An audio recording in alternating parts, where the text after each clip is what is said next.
हाय बंधुगण नमस्कार जय जगन्नाथ मु आज नहीं आसी एक traditional old village side food recipe जहाँकि विलेज साइड किंबा फॉरेस्ट एरिया रे अवेलेबल थाए। यही रेसिपी आग कालर पुराना स्वाद को मन पकई दिए। आजिकल तो रेसिपी देखा मिलूनी हजिगला किंतु खाइबा भारी स्वादिष्ट लगे।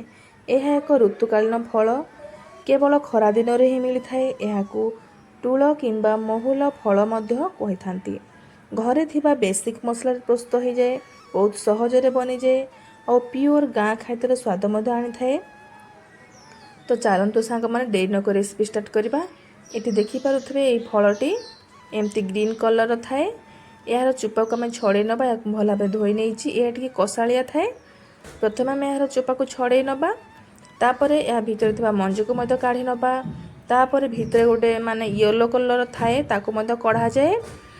आग काल लोक मैंने एक्चुअली फॉरेस्ट उपर ही डिपेंड थिले, प्रकृति उपर डिपेंड थिले। तो ये फल को से माने तरकारी किंबा जेकोसी सब्जी हिसाब से यूज करते मंजी को ऑयल बाहर करके यूज करते। माने से ऑयल बहुत हेल्दी थिला, कोलेस्ट्रोल लेवल कम थिला। एक्चुअली सबू से माने नेचर ही प्योर जिनस गुड़ाक पाई पाते। तो आग काल लोक मैंने से हेल्दी रोते।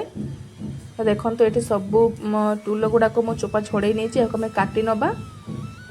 काटी सारापर देखो तो मंजी बाहर भितर एमती काटिकी छोट छोट पीस करना। आप जमती साइज पसंद सेमती काटी नेबे। ये है टोल मझे थी येलो पार्ट या काढ़ी नवा। या आप भाजिकी खाई पारे, बहुत बढ़िया टेस्ट लगी थे। आग काल जहाँ पोड़ी खाई था कंचा पत्र रे। ये देखो तो एमती पीस मुझे काट नहीं। एबे चलते यहाँ सीझे नवा। से गोटे प्रेसर कुकर नहीं जावा।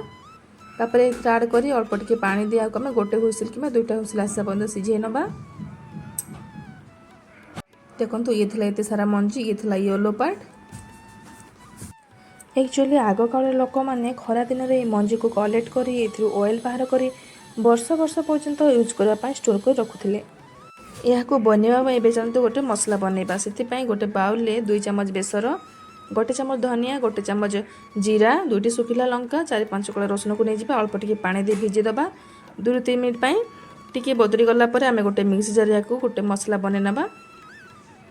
तापर गैस ऑन कर गोटे कढ़ई को बसा नवा। से आड करवा 2-3 चामच तेल।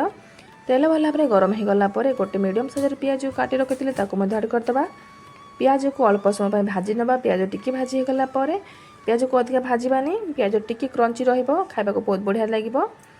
टिके भाजी गला पर जो मसला रेडी कर रखी आड करदे। किसी समय भाजी नवा। मसला को किसी समय भाजवा पर आम आड करदे अध चामच हल्दी गुंड, अध चामच काश्मीर चिली पाउडर, तापर गोटे टमाटो मीडियम साइजर टमाटो, तापर लुण देवा स्वाद अनुसार। तापर भल भाव मसला को कषा पर कभर कर कुक करवा। टमाटो सफ्ट हो देखो टमाटो भल भाव सफ्ट हो गलानी। तापर आम ये आड करदे जो सीझे रखी टूल को भल भाव गोले नवा। तापर ये अल्प टिके पानी दिया कषापी छाड़दे।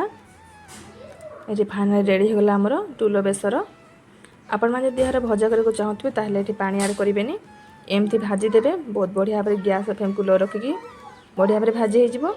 आउ जब आपण मैंने चटपटिया करके चाहूबे माने अल्प टिके पानी रखी ग्रेवी करके चाहूबे ताहले अल्प टिके पानी आड कर फुटे ने। ये देखो रेडी होगा आमर टूल बेसर। यहाँ आम गोटे प्लेट को सर्व करने।